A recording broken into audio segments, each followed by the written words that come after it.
Welcome to Biblical Handbook channel. Have you ever wondered what the world was like before the Great Flood?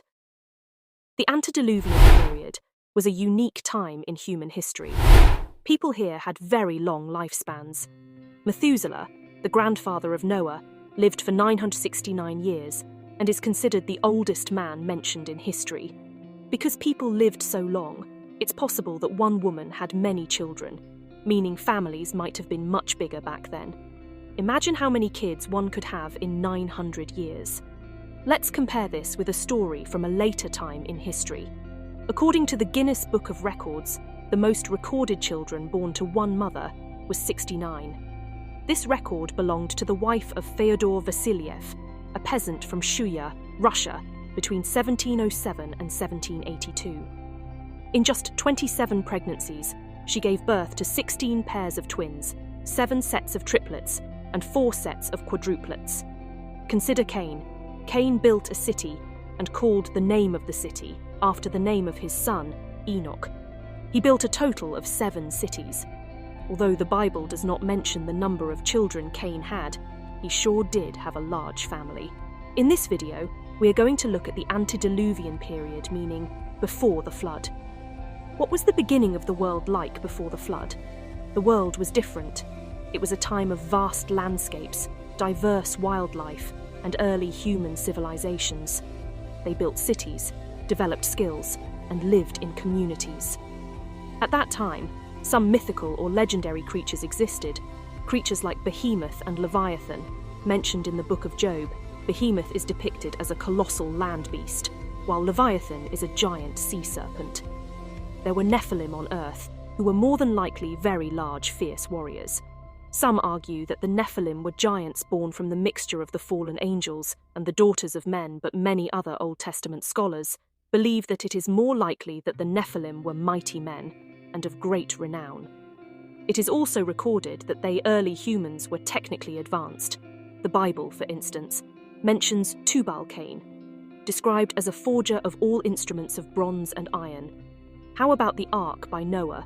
The level of architectural knowledge in constructing such a massive vessel.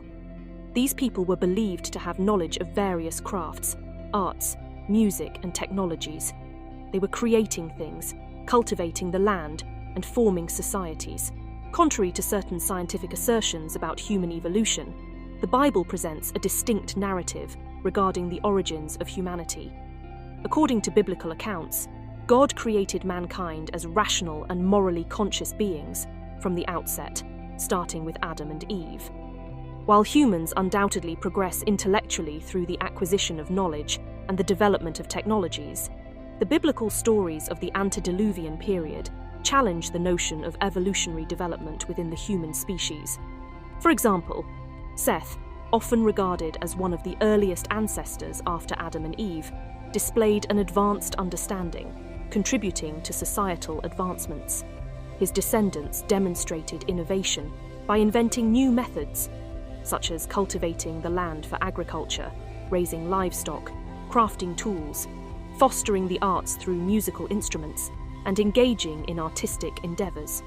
Furthermore, during the time of Enoch, there were indications of significant strides in knowledge and cultural progress. These biblical narratives underscore God's role as the creator of humanity, offering an alternative perspective to the evolutionary theories proposed by some scientists. The length of the pre-flood era remains a topic of curiosity for many, even though the Bible doesn't explicitly specify its duration.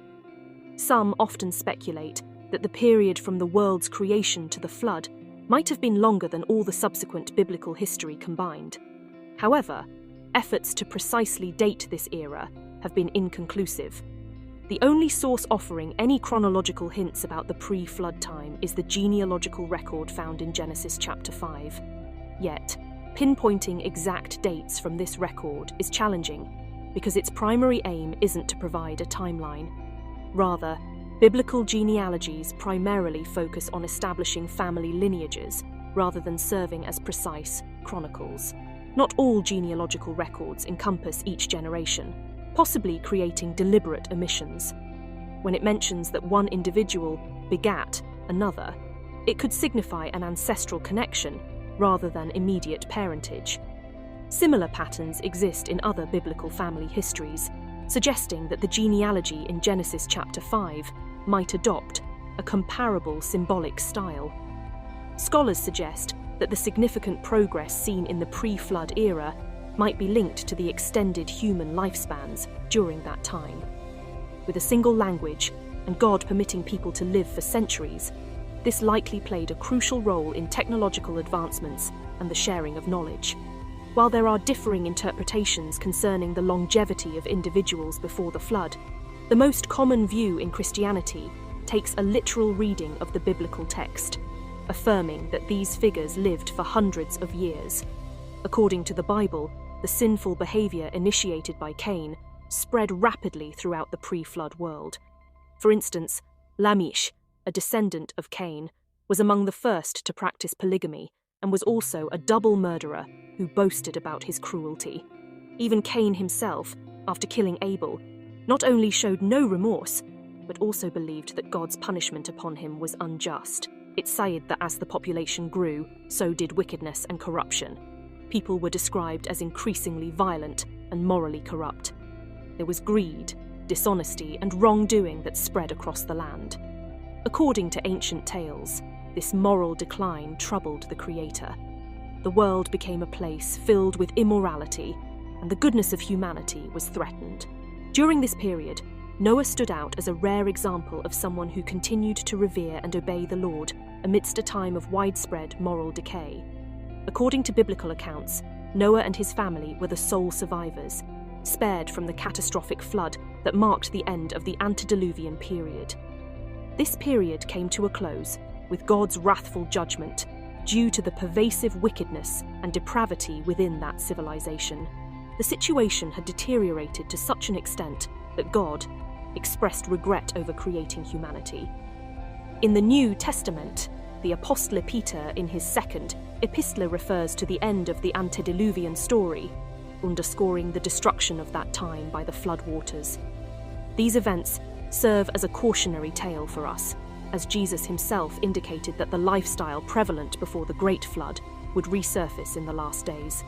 This future period would witness a society consumed by self-indulgence, disregarding God's call to repentance until divine judgment arrives abruptly, much like in the days of Noah. The narrative of the antediluvian world in the Bible isn't merely to satisfy our curiosity about the past. It serves as a sobering reminder that a life marked by defiance against God's principles and immersed in sin inevitably leads to divine judgment. The parallels drawn between that era and our present age should alert us to the urgency of turning toward God, seeking forgiveness for our transgressions, and redirecting our lives in accordance with His will.